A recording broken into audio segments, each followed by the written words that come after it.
We have made sure from the top down, as a Secretary of Defense who's been in a unit holding riot shields outside the White House during the chaos of the summer of 2020, I know what it's like to be immediately deployed into a situation like that. What is the estimated cost of the deployment for the Guard and the Marines to L.A., and where's this funding coming from? Will it be coming from quality of life programs?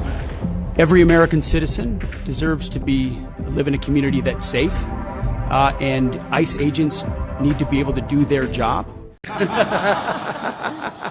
The clock's still moving, Mr. Secretary. I want to express my severe concern with the deployment of the National Guard in Los Angeles without consultation of the state of California. There have been photographs that have shown these troops sleeping on the floor and have not been provided fuel, food, or water by DoD.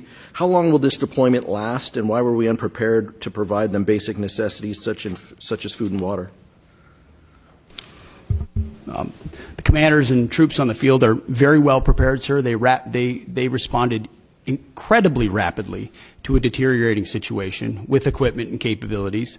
We have made sure from the top down, as a Secretary of Defense who's been in a unit holding riot shields outside the White House during the chaos of the summer of 2020, I know what it's like to be immediately deployed into a situation like that. There are moments where you make do as best you can temporarily, but we are ensuring they're housed, fed, water capabilities in real time from my office, because I care that much about the California Guard and the Marines and the men and women who are supporting our ICE agents on the ground. It's true every day, and that's a disingenuous attack that misrepresents how much we care about our troops and what they're doing to defend ICE agents. I'm not going to take the fact that we don't care about the troops. Nobody cares more about the troops at the top than this Secretary and the Chairman and our department. How long will the deployment last?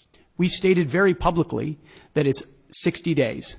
Because we want to ensure that those rioters, looters, and thugs on the other side assaulting our police officers know that we're not going anywhere. We're here to maintain the peace on behalf of law enforcement officers in Los Angeles, which Gavin Newsom won't do. What is the estimated cost of the deployment for the Guard and the Marines to L.A., and where's this funding coming from? Will it be coming from quality of life programs that affect our service members or our families? If you want to wait till I finish before I hand it to such as updates, housing, and barracks. Before I hand it to Bryn, the insinuation that we're pulling money from housing and barracks in order to fund this is disingenuous and incorrect. I'm just asking. Bryn can give you the numbers, absolutely. So the current estimated cost is $134 million, which is largely just TDY costs, travel, housing, food, etc.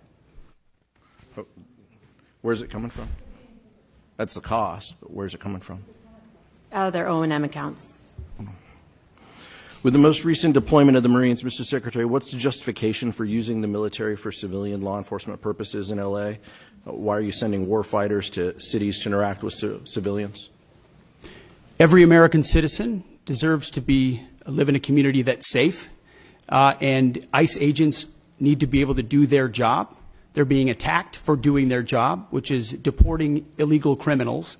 That should happen in any city, Minneapolis or Los Angeles. And if they're attacked, that's lawless, and President Trump believes in law and order. So he has every authority, and he has done mobilizing National Guard or active duty troops under U.S. code to protect federal agents in their job, which is exactly what we're doing, and we're proud to do it. We're proud to do it. 10 U.S.C. of the U.S. Code 12406 as a legal basis that the President used cites 3 examples and circumstances for the Guard: invasion by a foreign nation, rebellion or dangerous rebellion against the authority of the government of the United States, or the President is unable with regular forces to execute the laws of the United States. Which authority is triggered here to justify the use? I don't know. You just read it yourself, and people can listen themselves, but it sounds like all 3 to me.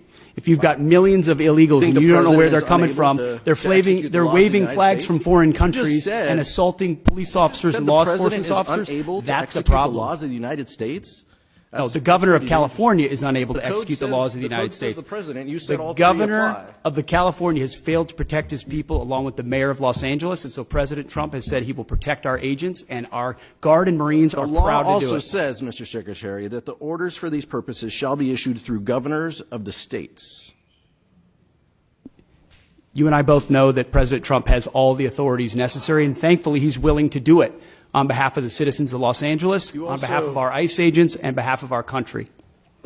We've also pulled $1 billion for the border as well. So this just goes into the same fund, 134. What did Congressman, you what's indicate, 134 million? I was asking Ms. McDonald. Okay. 134 million goes on top of the $1 billion that's been pulled for the So border. the funding that was pulled for this year was largely in FSRM, and in this budget, we're actually looking to plus that funding back up to backfill that for our troops and for their families.